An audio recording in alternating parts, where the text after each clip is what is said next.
Hello and good morning, and welcome to this day in history for July 24th, 2024. Not that it's about the year, but it's about the history of the date. And today, well, I'm reflective because today would have been my fourth wedding anniversary, and of course, was meaning past tense, divorced. But you don't want to hear about my lamentations of something of a personal nature. And what do you do when you're reflective of something that bogs you down? Well, you recognize it for what it is, and then you file it away and you move on. So that's what we're going to do. We're going to recognize it for what it is, we're going to file it away, and we're going to move on. So uh, it's a beautiful day here. It's sunny, it's blue skies, warm. It's a great day. Um, just as it was 4 years ago when I got married. It was a beautiful day. It was a great day. It was the happiest day of my life. There. Now it's filed. We're moving on. So, we got some pretty interesting stuff that happened on this day, from uh, birthdays of a famous novelist to uh, athletes' birthdays. Um, we have treaties. We have um, discoveries. We have um, catastrophes. Um, and trials. So yeah, let's get on. Let's get with it. All right. So, of course, we always start off with birthdays, and for the very first birthday, it's 1802, and one of my favorite authors. Um, Although I tend to prefer to read his abridged stuff or see the many plethora of movies that have been adapted from his works, but Alexandre Dumas, um, he was a French author. He was, um, of interesting note, he was uh, half white and half black. He is what we would call a mulatto. He is the author of such works as The Count of Monte Cristo, The Three Musketeers, consequently also The Man in the Iron Mask, uh, and all are amazing, fantastic works. And I've read all three books in some iteration or another, whether it was an abridged version or um, I actually did listen to uh, an audiobook of the original unabridged um, um, Count of Monte Cristo, and man, this guy was so in depth and so um, he was a lot more descriptive than what comes across in the abridged versions and the movies that you see. So, but I've always loved the man's work. So we fast forward to 1897.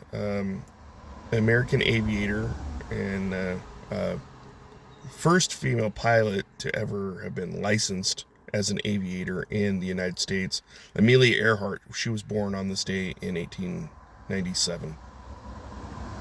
Uh, Unfortunately, in her pursuit to be the first woman to circumnavigate the planet, she uh, was lost. Her plane went down, crashed, and then they were never able to recover her. So, we fast forward to 1963. Julie Crone is an American jockey. She's the first woman. She's the first woman to have ever won the Belmont Stakes, and of course, we're talking about horse racing. Also, in 1963, we have Karl Malone, an American basketball player. He was born on this day. 1964, Barry Bonds, an American baseball player, was born on this day. Little side note there is that my cousin cousin's husband, but my cousin, Jason Ellison, was the one who replaced Barry Bonds when he retired. First, it was the year prior when he had a hamstring injury. He was out. Barry Bonds was out on a hamstring injury, and then they called up my cousin Jason Ellison to cover for him for that week that he was out. But he was on contract because they called him up, and that's how he ended up being on MLB 2006. And to my surprise, I was playing MLB 2006 with a buddy of mine one time, and happened to see there's my cousin there on the roster, so I played him, and I played poorly. It was so bad. But a year later, because the whole Balco thing, that was the steroid use drug, it was doping, and we're going to get more into doping later. He quit from baseball instead of like being tossed out of baseball, because I mean, he was probably going to get caught. He was probably going to get tested and all that, and it was probably going to be found that he had been doping. So all of those home run hits that he made that were record breaking, they should put an asterisk next to him. I've always said this. They should have put an asterisk next to his record if they did the same thing to Roger Maris in 1961, because they didn't want Roger Maris to beat Mickey Mantle, or not Mickey Mantle's record, but Babe Ruth's record. I think it was Babe Ruth. Anyway, they didn't want Mickey Mantle to beat the record, so they put an asterisk next to his name, because he technically played more games because the season was extended in 61. So they put an asterisk next to his name because he's playing more games in a year than his predecessor, whose record he beat. So it seems to me that they should have given Barry Bonds the same treatment. If his record was acquired through, not so legitimate means, it should be asterisk, just like they did with Maris, but that's just me. But yeah, I mean, like, I have an appreciation for Barry Bonds for, doing what he did so that my cousin could go to the show, as it were. That had been my cousin's all-time dream. His dream was to play Major League Baseball, and he did it by the time he was 30. I'm still proud of the guy. I couldn't be more prouder of his accomplishment, because he was able to accomplish his childhood dream, and I never did. So I love him for it. So moving right along, let's get back into the history. The year is 1567. Mary, Queen of Scots, is deposed after rebellious Scottish nobles deserted her army at Carberry Hill. It forced her to abdicate the throne, and she had to abdicate in favor of her one-year-old son, James I. And I did a little bit of reading on James I, and it seems that he wasn't a good king. He was kind of pompous. He was arrogant. He was wishy-washy, and he imposed a lot of taxes. He was not a very favorable king. He was very unpopular. It would seem that he had, let the power go to his head, as most people in power do. Or I should say a lot of people in power do. We fast forward to 1783. Catherine II, she's also known as Catherine the Great of Russia, and Heracl II of Kartalinia, Caucasia. It's eastern Georgia, and I'm not talking about the United States, Georgia. I'm talking about the country of Georgia over there, by Russia. They conclude a treaty, and it was the Treaty of Georgievsk. Yeah, I probably could have looked that up, but I'm not sure. I'm sure it has something to do with the country of Georgia and the country of Russia playing nice, because that's usually what treaties do. 1847, Brigham Young. You've heard of Brigham Young University? Well, it's named after this guy. Brigham Young was a Mormon leader when the Mormon church was, really getting its foothold and really getting established and moving on. It says here that it's on this day in 1847 that he and his fellow Mormons arrived in Salt Lake City, Utah.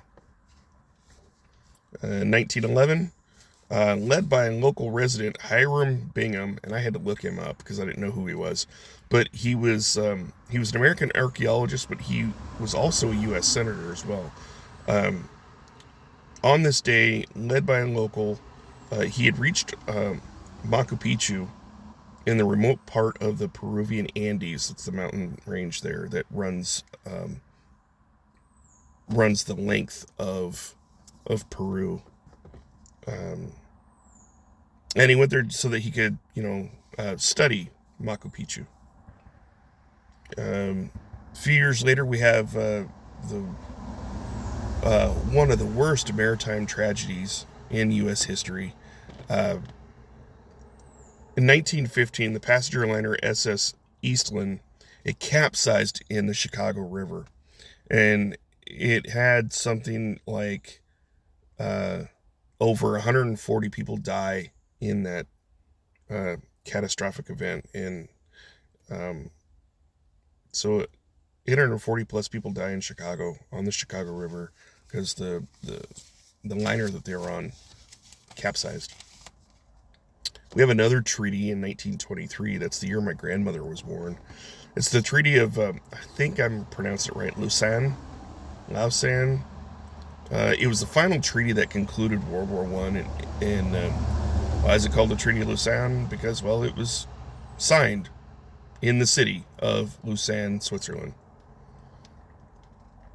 1944, on this day in 1944, Soviet forces, they liberate the Majdanek concentration extermination camp. It was on the outskirts of Lublin, Poland. When people think of the concentration camps, the Nazi concentration camps, they think of Dachau, they think of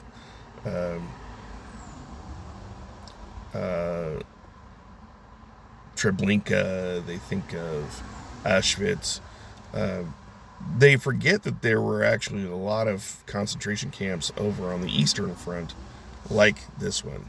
I think Treblinka might have been in Poland, Prussia area, as well as, this Majdanek concentration camp. But the Russians, I believe the Russians were the first to start liberating such camps, and then we eventually stumbled across them as we were pushing east, they were pushing west, and Allies started discovering concentration camps, and then they really discovered the breadth of the brutality and the heinousness of the Nazi regime. We fast forward to 1959. It's 1959. The Soviet premier is Nikita Khrushchev. He and Vice President Richard Nixon, who he was vice president at the time, they engage in the kitchen debate that was held in an American exhibition in Moscow. And I should have looked that up to see what that was about. I could just imagine the two of them putting on their little chef's aprons, and probably the debate is like a cook-off. I don't know if that's what happened or not, but because I didn't look it up, but I could see this happening. A cook-off between an American vice president versus the Soviet premier. That would have been interesting to see, actually. We fast forward to 1974, and speaking of Nixon, here is this is one of the final blows in his coffin that sealed his fate as president. 1974, the Supreme Court ruled that President Nixon was required to provide the transcripts of the Watergate tapes to Special Prosecutor Leon Jaworski. And he did, although there was something like an 18-minute gap in the tapes. There was something like 64 tapes that were turned over, and then they listened to them, and but there was something like an 18-minute gap. So clearly, what had happened was the White House had severely edited those tapes to remove any kind of reference to the Watergate scandal itself. It ended up being so bad that he was impeachment proceedings started. He was going to get ousted out of office. He ended up resigning himself, and before they could go after him any further, Vice President Ford, who then was sworn in as president, his first act was to give a presidential pardon to Nixon for any wrongdoing that he might have done. And that put the kibosh on the investigation. Of course, it also put the kibosh on Ford's political career, because he basically just he finished out Nixon's second term. He ran for re-election and lost bad to Carter. And the big thing is, no one wanted to support someone who basically hindered justice by basically giving Nixon a free pass. So,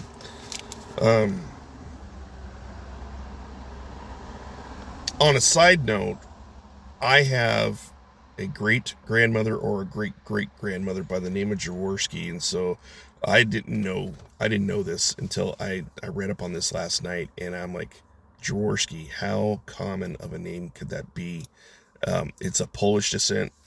That grandmother is of Polish descent, and I just found out a few years ago by a great uncle of mine that we even had Polish descent, and that I'd always seen the name Jaworski in the family Bible on my grandfather's side of the family, but I never made the connection. And he's like, her name was Jaworski. It doesn't get much more Polish than that. So we have some Polish ancestry, and now I'm genuinely curious if I am somehow related to this special prosecutor, Leon Jaworski. Unfortunately, he passed away in 1982, so it's not like I can, pick up the phone and call him up and pick his brain about his family history. But I just find it interesting. We move on to 1998. The year is 1998, and today marks the day that the movie Saving Private Ryan was released in theaters, and it was such an amazing movie. It was a great movie. Of course, it was a star-studded cast. It was Tom Hanks. It had Matt Damon.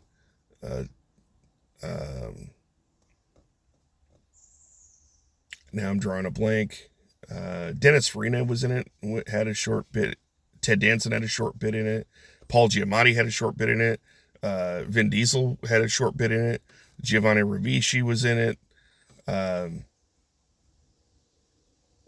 It was such a good movie. And I do recall that the opening scene is D-Day, and there was a local World War II veteran who was a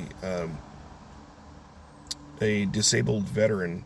He was in a wheelchair. He was a weatherman, I think. He was on the local news, and he said that he was quoted as, when he'd gone to go see the movie, he said the movie was so realistic that the only thing missing with that opening scene was the smell of the dead bodies. It was that realistic. And I'm like, wow. At any rate, that movie went on to win like 5 Academy Awards, including Best Director for Steven Spielberg.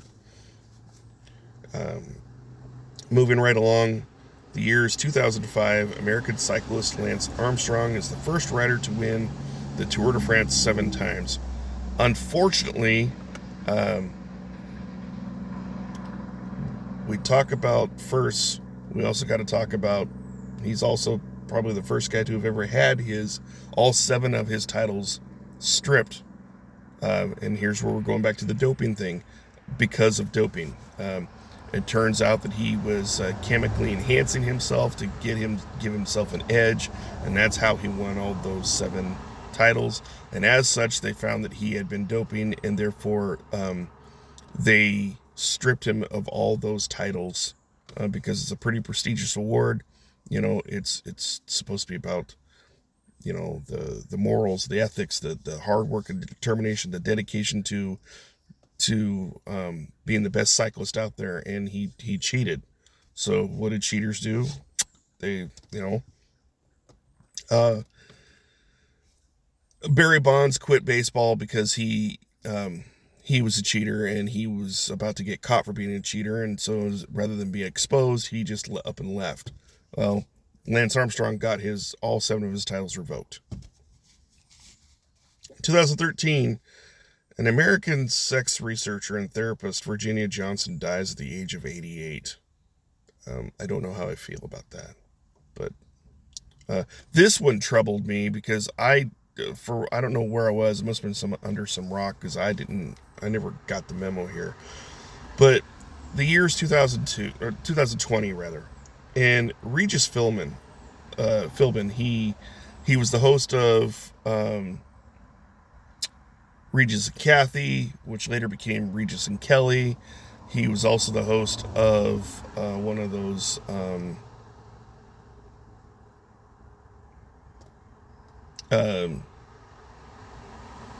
game shows, and I had it on the tip of my tongue and I can't remember it now, but he died on this day in 2020 also at the age of 88. I'm kind of bummed. I liked him. He was funny. Our featured event, right? Our featured event is it's 1917. World War I hasn't concluded yet. World War I wouldn't conclude until November of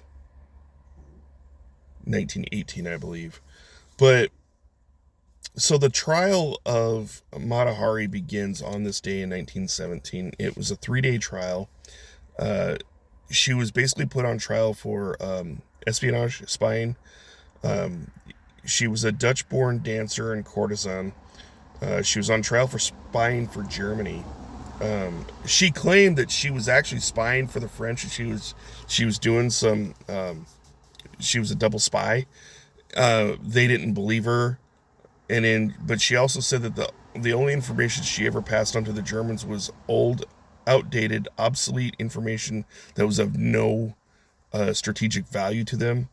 They didn't see it that way.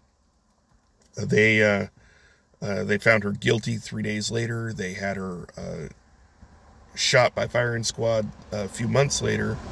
And as you know, when you're looking through the lens of history, they find now that they think that she was quite possibly innocent, and that she was done away with out of again, it says she was a courtesan. I mean, she was basically a call girl, and those that had her, you know, tried and executed were probably those that were having relations with her and wanted to like scuttle that. And so there's a lot of evidence to suggest now that it was, in all likelihood, she was innocent of actually spying, and that her claims of being a spy for France, that I think they found some stuff linking her to actually having done that, but all that was suppressed during the trial, so that they could get a conviction and get her out of the way. It's kind of sad, really, but yeah, that concludes this day in history, and it's a beautiful day, so go out and enjoy it. I'm going to go to the gym before I go to work, so I got motivated enough to leave a little early, so, and then I stopped to do this video, so it might all wash now. At any rate, take care, be blessed, and we'll do this again tomorrow for July 25th. All right, take care.